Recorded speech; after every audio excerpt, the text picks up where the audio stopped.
Hello mga par. So ito, hook fishing na naman. Kasi mga pare ko, malabo po yung tubig, hindi kami makadayo, hindi kami makapagsiksay.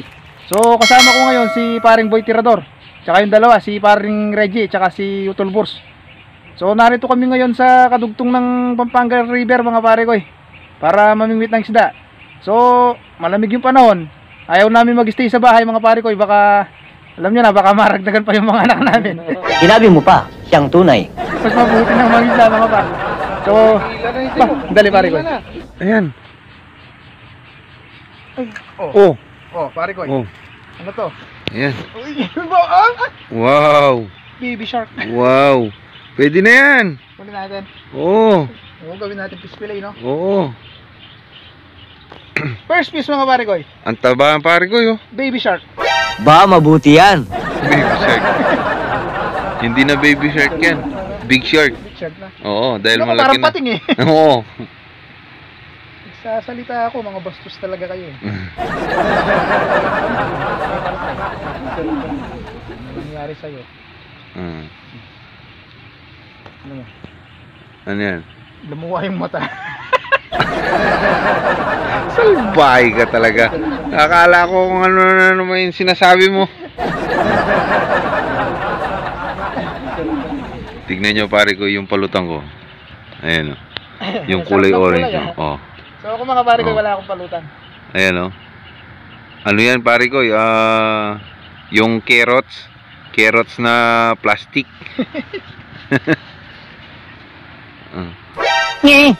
Ano na? Itong taong to. Unang isda, kaduli. Maminwet pa kami pare ko. Saan ko lalagay? Kakadating pa lang namin mga pare. As usual. Ito, yung pain natin bulati ulit. Pag po kasi ganyan na malaki yung tubig, malabo, sumusuba po yung mga kanduli tsaka mga common. Yun po yung target namin ngayon. Pag nakakuha kami ng tilapia malaki, pakakawalan lang namin. Oh, no. You're talking of the impossible dream. Tayo kukunin lang namin pare ko. Common at saka kanduli. Hindi pa kami sa tilapia marugol ganyan. Sinabi mo yan ha. Makakawalan natin ha.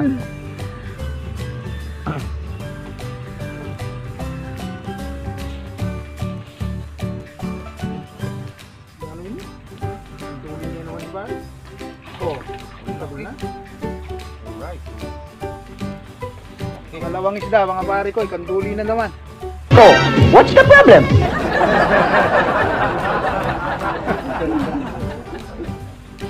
Hanggang sa miso.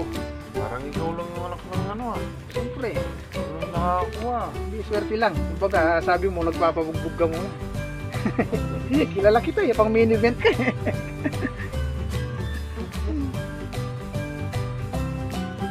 Ang malikot po tibo mo pa. Share akin danong eh.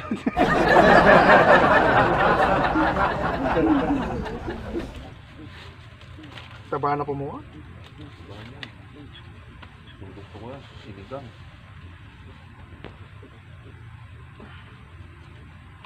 Good size na sila mga pare ko eh. Dalawa na ako. Kenduli. Tama yung alwal niya naman na mata ko.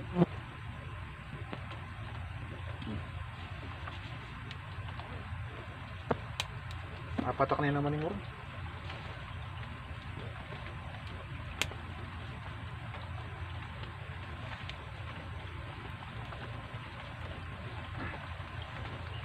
Katuwa na nata niya. Saan napakalya na tibo? Second piece pare ko eh. Mapatak na nga naman ang ulan.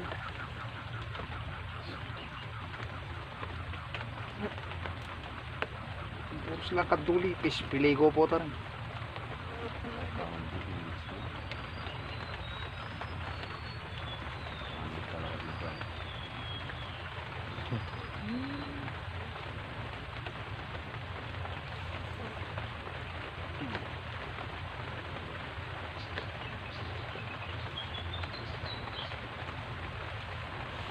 Kapag po namimingwit kayo sa ganyang sapa, medyo malakas yung agos, kami po yan, ako gusto ko, wala akong palutang. Kaya lang, pag wala kayong palutang mga pare ko, ipanatilihin yung laging naka-straight yung tansi ninyo para malalaman nyo kung gagalawin ng isda. Doon nyo babanatan itaas. Itatakbo yung tinatangay nila yung PC natin. Doon mo malalaman na may isda tapos gagalaw-galaw na ganyan yung tansi. Magkakaiba po kasi yung mode ng isda mga pare ko. Halimbawa ganyan, malabo yung tubig. Nasa mismong kalupaan sila ng tubig mga pare. Nasa mismong buhangin sila mga pare ko. Kaya di kami gumagamit ng palutang. Ngayon, kung yung mga isda nasa parting itaas, doon kami gumagamit ng palutang mga pare. Kagaya po nung nangyari kanina, si paring Boy Tirador yun, nakapalutang siya. So ako wala akong palutang yun, nakaunan ako ng dalawa sa kanya. Ibig sabihin, yung isda po, nasa mismong buhangin, sa ilalim ng tubig.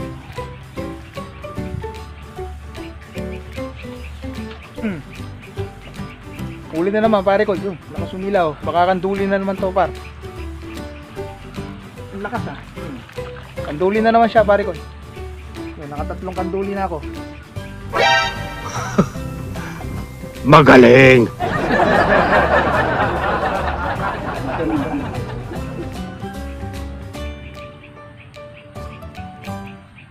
Takaw niya paro. Dalawang taga ko yung kinain niya.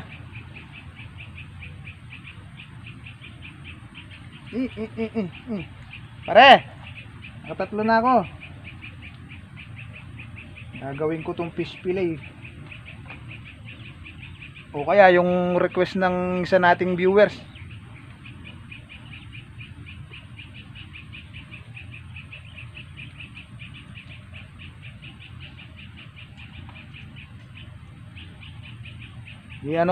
Sinigang daw sa miso.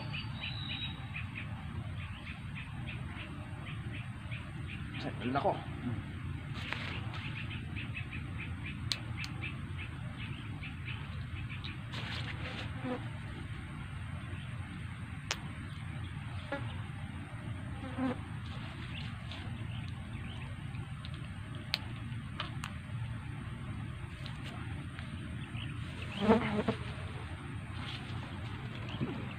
Tatlong piraso pare ko ay.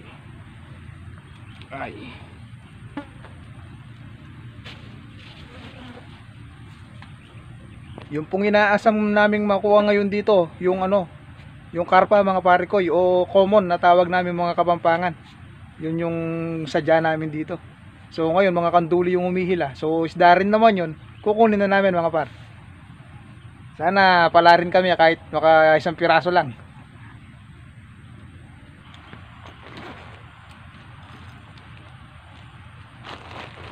Nagtatalunan yung mga karpa. Pero parang ayaw nilang kumagat mga par.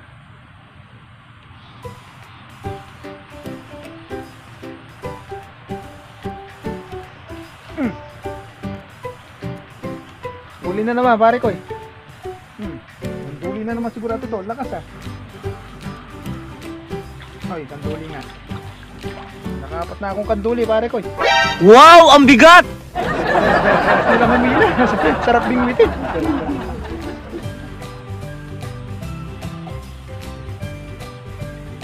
Mga kanduli.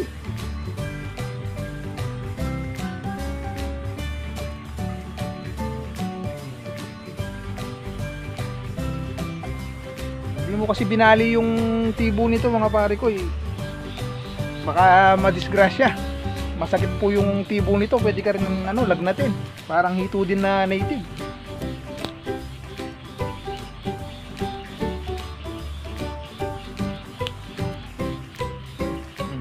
Pangapat. Si Boy Tirador wala pa. Tre.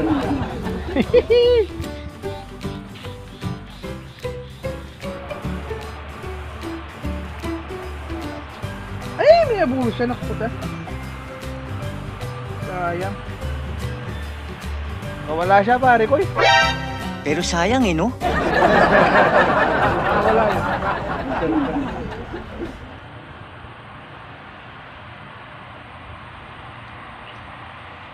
Kabayat na po mo? Namaya kaya ita?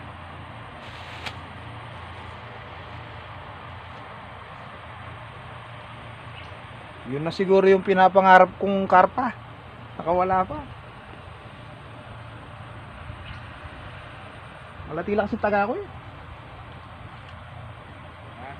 Malati lang kasi taga ko.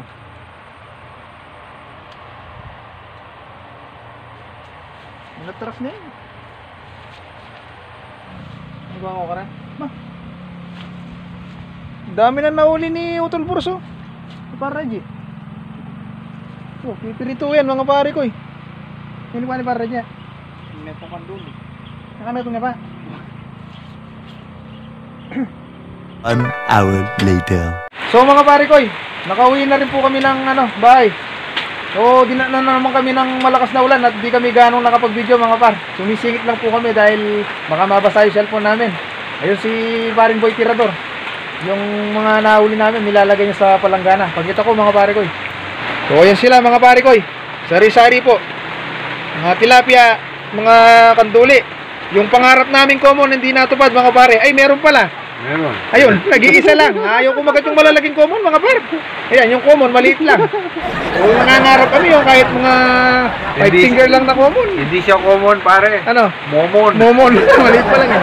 Maliit pa lang. So, yun mga pare ko eh. Mga siguro mayroong mahigit 2 kilo to. Mga kanduli. Yung mga kanduli, ipipispilay na lang namin. Tapos yung mga tilapia, mga par. Gagawa na naman daw ng buro si Paring Boy Tirador. Masarap pong gumawa ng buro yan. Kahit gusto po namin magluto mga pare ko maulan eh. Tsaka gabi na po. Kung lulutuin namin to madidis oras na ng pag-uwi si Paring Boy Tirador. So sa ibang araw na lang po kami magluluto. So maraming salamat po sa inyong panonood mga pare ko. Hanggang sa muli po. God bless.